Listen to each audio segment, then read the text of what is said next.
Olá pessoal, do curso de Nutrição e Dietética para estudantes, do curso técnico de enfermagem, e em particular para o curso, em particular, né, para o técnico de enfermagem, mas ampliado também para técnicos de nutrição e dietética, para outros cursos técnicos da área de saúde. Na videoaula anterior, que foi a videoaula 3, vou estar esse diapositivo aí para vocês, nós começamos a trabalhar a classificação e tipos de nutrientes em alimentos e comida. Isso é uma breve recordação das diferenças de nutrientes em alimentos e comidas, aliás, comida de nutrientes e alimentos, né? A comida a gente ainda vai discutir.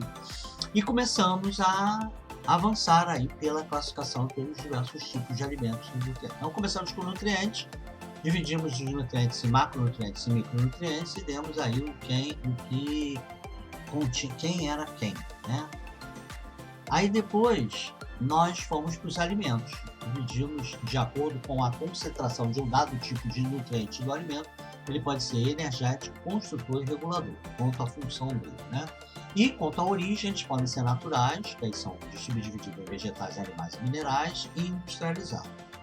E os alimentos industrializados, por sua vez, eventualmente, não obrigatoriamente, mas eventualmente eles podem estar dentro das três classificações de reduzidos, aí tanto os popularmente chamados light e os diet, os dietéticos, os enriquecidos e os acrescidos.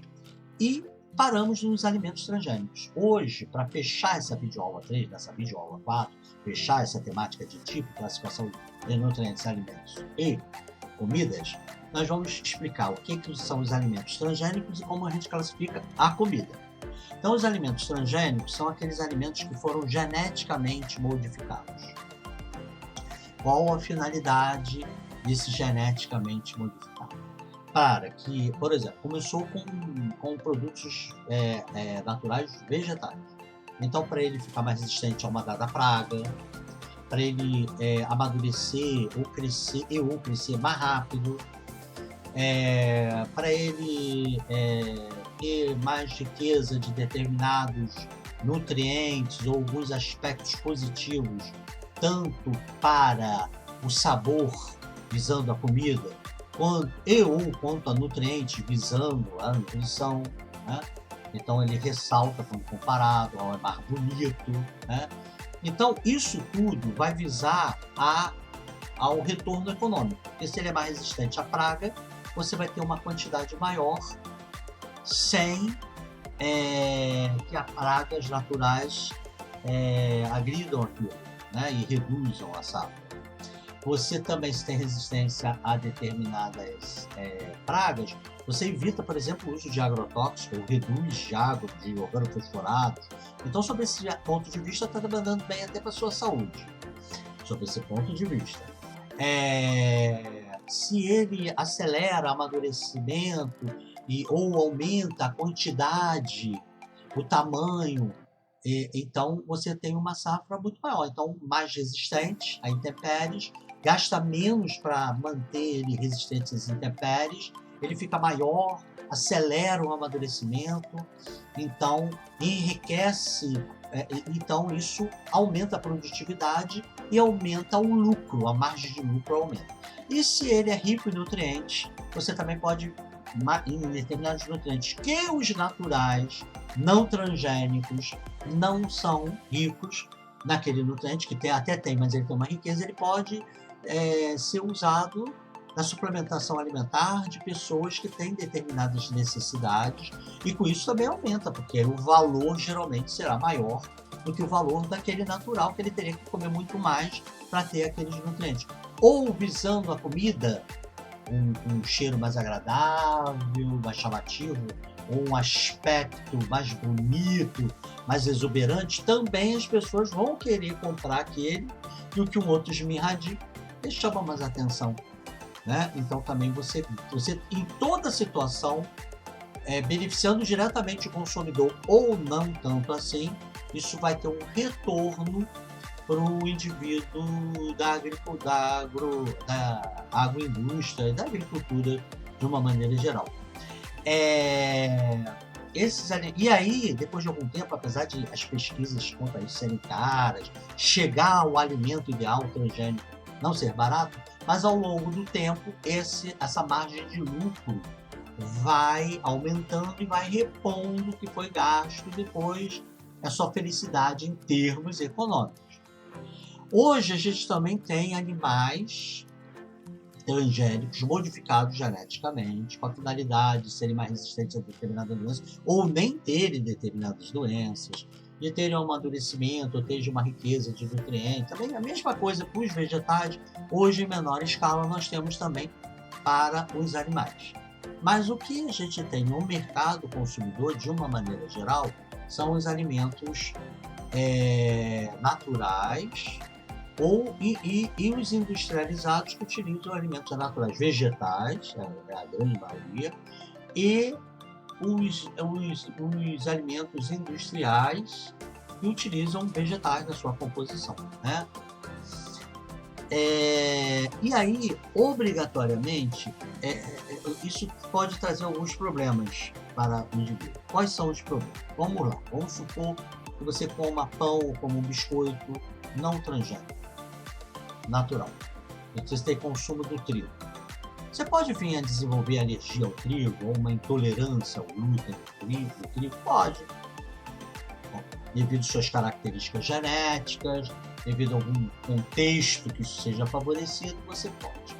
Mas a gente tem um percentual para cada tipo de alimentos de pessoas que são intolerantes ou que desenvolvem algum tipo de alergia de alimentos ditos naturais, né?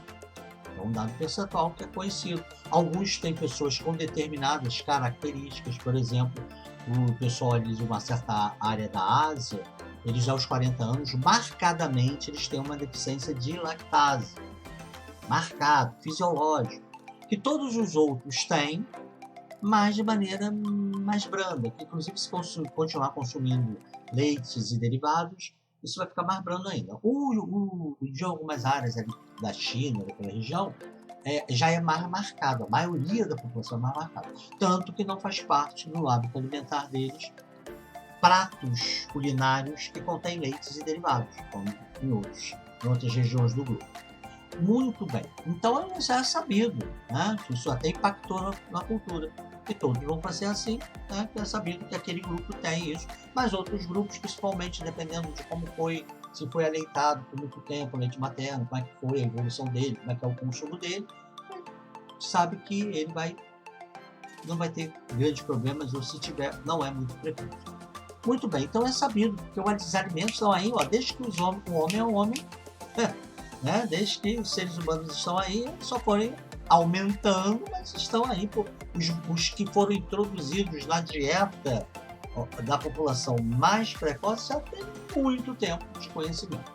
Quando você come o mesmo alimento, o mesmo trigo, né? Come o mesmo bolo, o mesmo pão, o mesmo biscoito, utilizando farinha de trigo, com trigo modificado transgenicamente, ou você come um feijão carioca, ou um feijão preto, transgênico, você não está nem comendo um alimento industrializado, você só empacotou e mandou, ou comprou lá no armazém, quando tinha, você abria o saco lá e pegava, colocava a quantidade que você queria, não importa, se ele é transgênico, a despeito do feijão carioca, do feijão mulatinho, do feijão preto, já existia há muito tempo, e na mesa do brasileiro ele está sempre frequente, hoje menos do que no passado, mais tempo presente, e a gente saber das reações que as pessoas, e que tipo de pessoas reagem negativamente a eles, quando é transgênico é como se fosse um alimento totalmente diferente.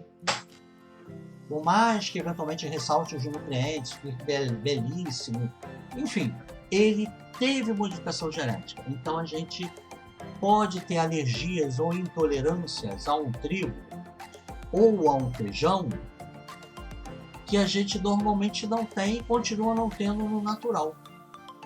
E a gente sabe pouco sobre isso. Pode até ser que não venha a ter ninguém, mas a gente não sabe o seu ponto. Então isso é uma certa fragilidade quanto aos transgênicos.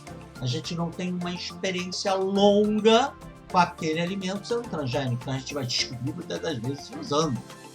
Então, por mais que aumente a margem de lucro, né, ou que possa baratear para o consumidor, porque que pode vender muito mais, e aí repassar essa margem de lucro também para o consumidor, para aumentar o consumo, Tem esse aspecto. Há outro aspecto mais complicado, é que eles podem, não estou afirmando que fazem, mas também há uma possibilidade deles serem modificados, eles produzirem, depois de algum tempo, de uso deles, eles produzirem alguma disruptura genética. O que é uma disruptura genética? É fazer uma modificação do seu padrão genético, tanto para o bem quanto para o mal.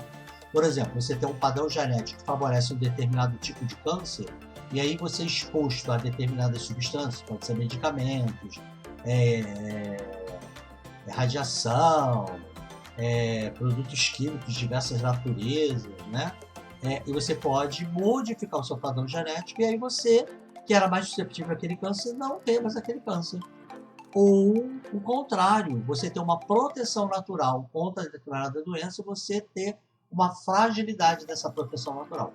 Há exemplos, por exemplo, do hipotiroidismo de Hashimoto, que é um hipotiroidismo muito frequente em mulheres, que é um processo inflamatório contra a glândula que inicialmente, geralmente, até aumenta a produção do hormônio e depois o resultado final é a falência da glândula, uma produção pequena de hormônio hipotiroidismo. Foi verificado que mulheres, em algumas partes do globo, tiveram tiroidite de Hashimoto numa quantidade superior ao que elas tinham no passado e superior ao do globo.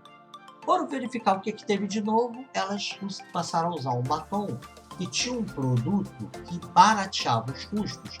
Então até os concorrentes da marca que introduziu isso começaram a ter para baratear.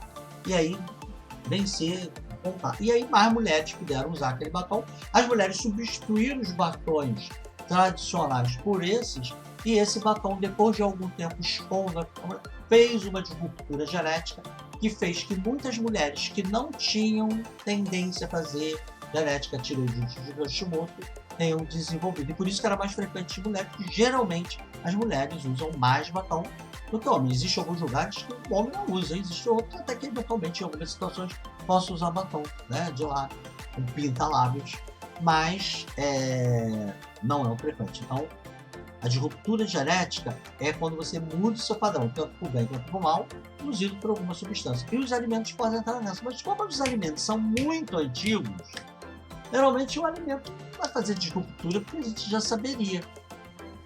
A não ser que os processados coloquem algum condicionante, algum conservante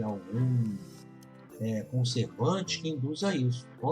Porque existem substâncias que elas induzem a um tumor específico, que elas agridem, numa dada quantidade durante algum tempo, elas agridem, ou dentro de um dado contexto, de repente com aquela quantidade daquele tempo ela vai parar, mas dentro de um dado contexto que o indivíduo está inserido, ela agride tanto o tecido que acaba produzindo uma degeneração neoplásica. Isso não é uma disruptura genética, é só algo que aquele alimento pode fazer, e aí você, né?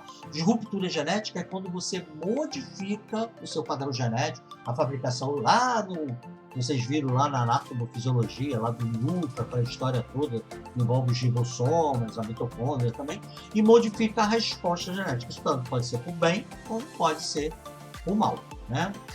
E aí, quem é mais suscetível ao efeito transgênico, ao efeito da disruptura, é justamente o embrião e o feto.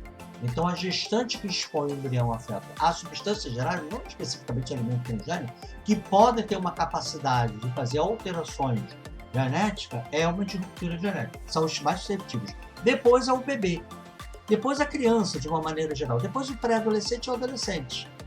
Depois o adulto. O idoso e o centenário é o que precisa de mais contato, de intensidade de contato para desenvolver disruptura genética. Não é impeditivo, mas aí quem é que sofre mais possibilidade de disruptura genética? O concepto uterino, o bebê, o feto ou o embrião que está no interior da gestante, quando a gestante, através do corpo dela, expõe a um disruptor genético, ou o bebê e a criança, né? E o que menos sofre, mas não impede de sofrer, seria o idoso. Alguns a gente já sabe que faz, por exemplo, o bisfenol dos plásticos, que é liberado, impregna nos alimentos quando a gente coloca um plástico contendo plástico de bisfenol no micro-ondas, quando aquece ele, ou no banho-maria, ou quando você coloca um líquido muito quente, um alimento muito quente dentro do plástico, ele libera o bisfenol, assim como também no freezer, nos congeladores ou um líquido muito gelado. E esse bisfenol, a médio e longo prazo, pode produzir essas mudanças genéticas, essa disruptura. Tanto tem países, se não me engano, na Holanda, foi onde estudaram bastante bisfenol, é proibido o plástico de bisfenol. Aqui no Brasil se recomenda que produtos para os bebês, que são os depois do feto, são os que mais podem sofrer de rupturas, e eles não tenham bisfenol, mamadeira sem bisfenol, essas, né, chupes, objetos que se colocam à boca sem bisfenol, ausência de bisfenol. Mas também não adianta você perder um material que não tem bisfenol dentro de um pote com bisfenol, porque aí vai impregnar. Agora, o que isso tem a ver com o transgênico? Como o transgênico é um alimento modificado, pode ser que da mesma maneira que ele não produz alergia em ninguém, intolerância a ninguém, ele pode também não produzir disruptura genética, mas ele tem mais chance de produzir disruptura genética do que os demais, principalmente quando consumidos naturais, porque os demais, como são muito antigos, a gente conhece o que veio, o que pode fazer, o que não pode fazer, tanto como um disruptor genético, como por bem ou por mal, como também um disruptor, um agressor direto, né? Ele não faz disruptura, ele agride dentro, esse alimento aqui, um indivíduo assim, assado, ele pode, numa quantidade muito grande, produzir, né? Aí alimento a gente inclui também as comidas, ele pode produzir esse tipo de coisa. Então, uma agressão, ele produz uma inflamação crônica que pode evoluir para um tumor, ou ele faz uma disruptura genética. Isso a gente já conhece porque convive com aquilo há muitos e muitos séculos. Já o alimento transgênico é novinho. Então, quer dizer que eles vão fazer essa disruptura, tanto para o bem ou para o mal? É uma incógnita, por isso daí a imagem que eu coloquei da interrogação com esse pretenso girassol transgênico.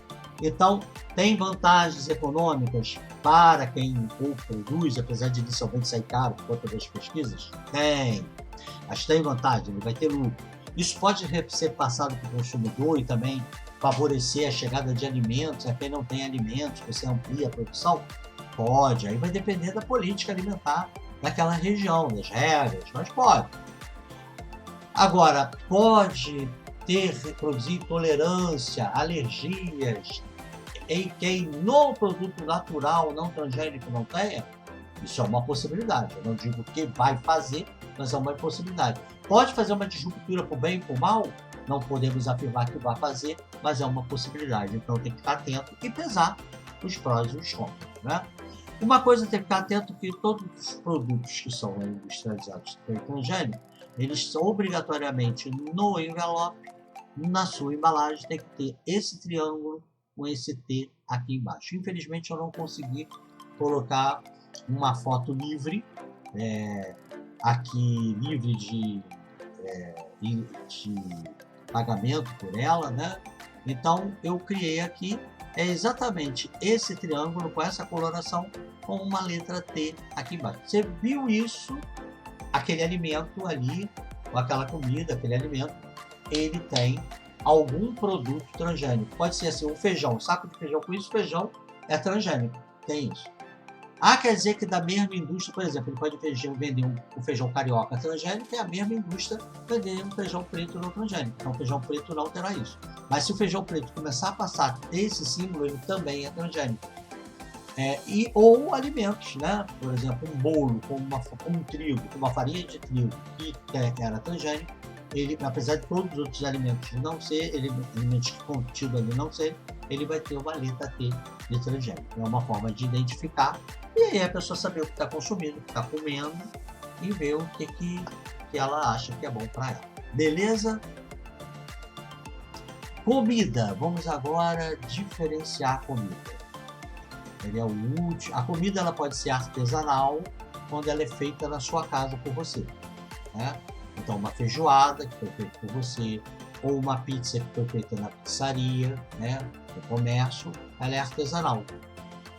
Ou ela pode ser industrial, quando a comida ela vem processada, pela indústria, né? Ela vem liofilizada e você tem que terminar, por exemplo, uma sopa, que você tem que colocar água ou leite, e aí você termina em casa, ela é uma industrial semi-artesanal, porque você terminou de fazê-la na sua casa, mas inicialmente ela é feita pela indústria. A indústria liofilizou, ou seja, transformou aquilo em pó, misturou todos os ingredientes, você deve colocar água e leite, ou os dois. Enfim, então ela é uma semi-artesanal e semi-industrial.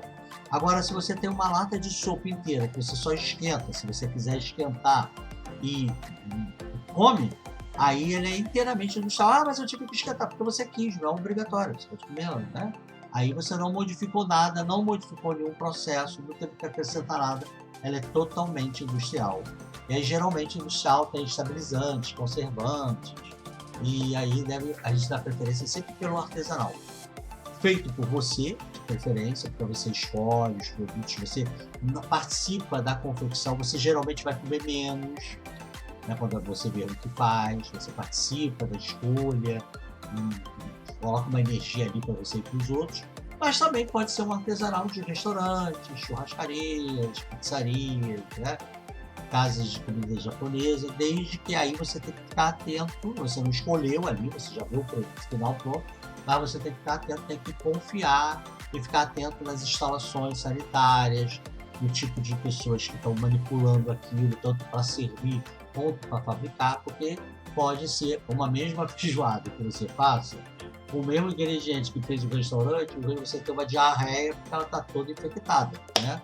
E aí porque você não teve controle. E não impede que na sua casa você também tenha, se você não conserva os alimentos que o produz, se você faz tudo de qualquer maneira, ou se a pessoa que está cozinhando ali com você não tem determinados cuidados, mas aí há uma tendência de você reduzir isso quando é com você, porque você vai querer o melhor para você, creio eu, né?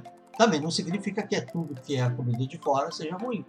Tem pessoas, né, tem restaurantes que prezam pela qualidade dos seus produtos, pela higiene dos produtos, pela higiene do fazer e de servir. Há alguns que nem prezam tanto, mas têm uma fiscalização naquela área mais rigorosa e eles não querem perder clientes por conta disso. Agora, há outros que lá vão ter que, né, é baratinho. Também não quer dizer que o baratinho seja o mal higiênico e o carinho seja, né?